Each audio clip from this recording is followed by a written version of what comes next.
Hey guys, welcome back to my channel. We're going to do a little Piggly Wiggly talk because of course I'm at the Piggly Wiggly where I stay buying some groceries. Oh my goodness. And it's so windy outside. I don't know what happened. Yesterday was cold and today is warm because I'm sweating. Well, it's 72, but in the sun it's warm. I'm not complaining about the warmth. I'm just the wind. It'll blow you off your feet if you ain't careful. I hadn't spoken to you guys in a while, so I wanted to get on and chit chat. I'm so tired. Oh my gosh. I don't think I've had a good night's sleep until last night. I slept about 12 hours. And I hadn't had a good night's sleep for a month. And I wanted to talk about it a little bit.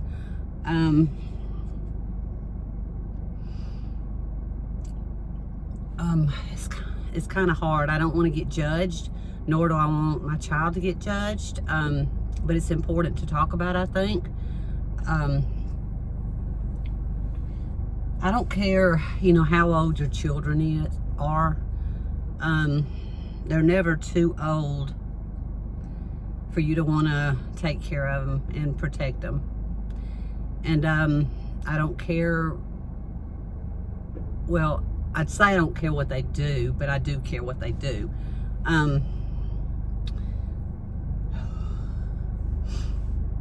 He got put in jail about a month ago.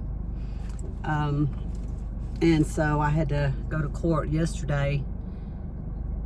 First, let me say, addiction is a horrible thing. It's it ruins so many lives, and it's something that you never want for yourself or anybody else. And I'm quite sure he didn't, wake up one day and say, I want to be an addict. It just happened, and over time, I don't think he really truly loves himself. And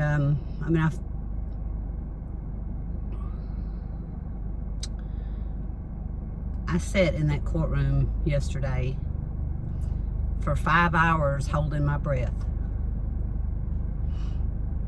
I watched everybody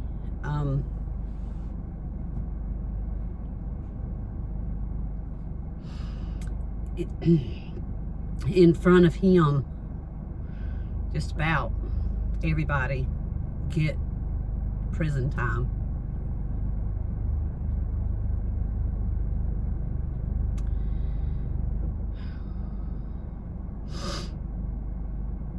And all of them weren't those kind of cases.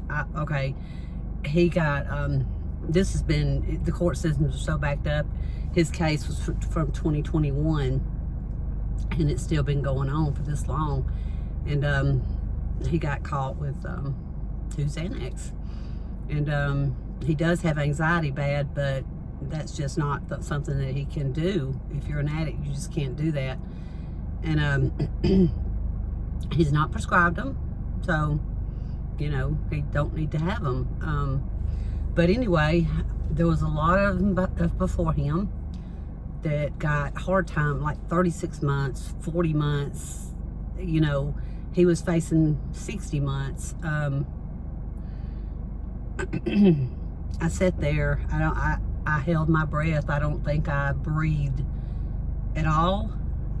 I know I did, or I'd be dead. But I was so scared, and I was scared for, he lives with my mom, and he helps take care of her, and he has a son, 13-year-old son, and I was so scared that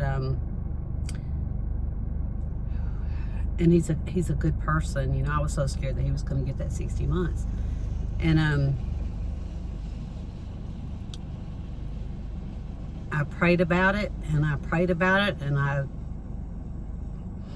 I want him to be safe, and I want him to get off everything, and I want him to be okay, but I don't want him going to prison for 60 months. I don't think no parent would. Now, you know, let me say, if he had done anything to anybody else, which he never has, if he'd have hurt, now he hurts people by doing it, yes, but he is not a violent person. He's never hurt anybody else physically. So if he'd have been convicted for 60 months, I can't even imagine. I can't even imagine what we would go through as the people that loved him. I can't imagine what his son, that includes him, would happen to him. My mom, you know, I just can't even wrap my head around that. So there were people in that courtroom, and I don't know, I guess I can feel bad for all of them that are addicted. Yes, I can, but they all just, man, I can't even imagine. But if he'd have hurt somebody, you know, this comes a point we as parents have to kind of tough love and, you know, kind of close our hearts off because we keep getting hurt. And but if he'd have hurt anybody else, whether it was intentionally or not intentionally, I don't know if I would be able to stand by him and do as much as I had done in this last month for him. In my heart, I know he's a good man. I know he's a good father. I know he's a good son. He would do anything for me. He would do anything for my mom. He would do anything for his son. He just don't do things for himself. He don't do the right things for himself. And but thank God he didn't get 60 months. I had heard through somebody that there was a rehab center for men, and it's inpatient. It's a 12-month program. They go to church. They have meetings. He works. They work every day. They only give them 5% of their income, and then they put it back in a savings account for them for when they graduate the program. And I was so relieved. I had already put in an application for him. The people wouldn't really, they would give me short answers. I was wanting to find out details and stuff, and they would give me short answers as they said, yes, we have this application, you know, yes this and yes that, and no this and no that, and it was never a definite. Obviously it wasn't a definite. It was going to be up to the judge. So she when he got up there and spoke about, you know, what he felt like should happen to him, he said rehab, and of course he didn't want to go to prison for 60 months. Who would? But prison is not going to rehabilitate you. Prison is not going to help you in any way, shape, or form. It's going to, our prisons anyway, it's going to make them worse. It's going to have them around other people that are not good people and that do horrible, horrible things. So he got rehab, and I'm so grateful to God, first off, and so grateful that the judge saw it in him to give him that, and to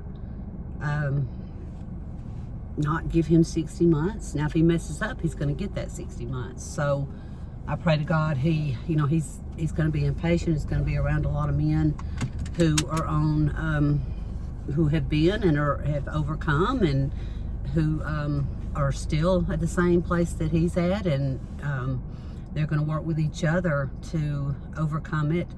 And it's like a health thing. It's people will judge, and people that judge, I just can't tolerate it, and I won't tolerate it, because it would just take one. The people that judge, it would just take one thing that might have happened in your childhood, or that you hung around the wrong people and you just wanted to see what it felt like, and you know, you made one mistake, and one mistake can turn into a you know, an addiction. And I think there are people in the family that judge him, and I don't blame them, because I know that he's hurt them, not physically but emotionally, and so I can't blame them. He's hurt me emotionally. He's hurt himself, obviously, more than anybody. But addiction, it's important that we stand by the people, and that we help them get over it. And it's only so, I mean, I couldn't do anything. I'm not a therapist. I'm not a rehab person, worker. I'm not a counselor. But yeah, I just pray that he, gets through this program. I know he will. When I saw him yesterday, he looked so thin. I haven't been able to see him at all, because the jail, county jail here, you can't see the person. You can talk to them, but you can't do visits anymore. You can only do FaceTime, and he never set up the FaceTime thing, so I don't think he could figure out how. He said he was too old, and I was like, yeah, me too. But I did talk to him on the phone, and for this last month, and all he was worried about was everybody else. Is my son okay? Is Nanny okay? Are you okay? Is my brother and sisters okay? Is my nieces and nephews okay? And it's heartbreaking. So all I really wanted to say is, don't judge people. Yeah, don't judge, and try to be kind. I know that that's a lot to ask. People on the internet especially are not kind, and they're just not. But there was a case, and it just broke my heart. There was a case yesterday when I was in there, and where this girl, she had never had a driver's license at all, and she kept driving, and she kept getting speeding tickets, and never ever had a driver's license. I don't know how old she was. I think 30 something, and hit this teenage girl that was going into college, and killed her. And her parents spoke. Her dad spoke. Her mother didn't, but her mother looked just devastated, and I can see why.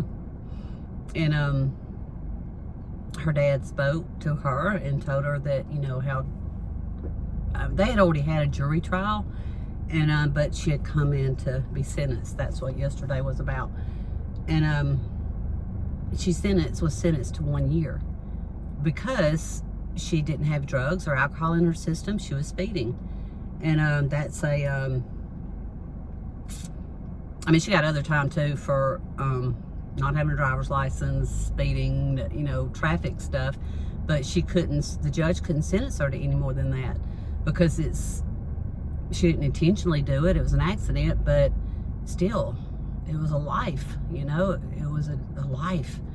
And everyone in that courtroom was crying when her father spoke. And,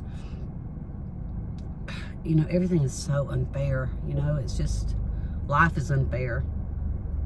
And we just need to all get along and love each other and stop, doing things that we shouldn't do.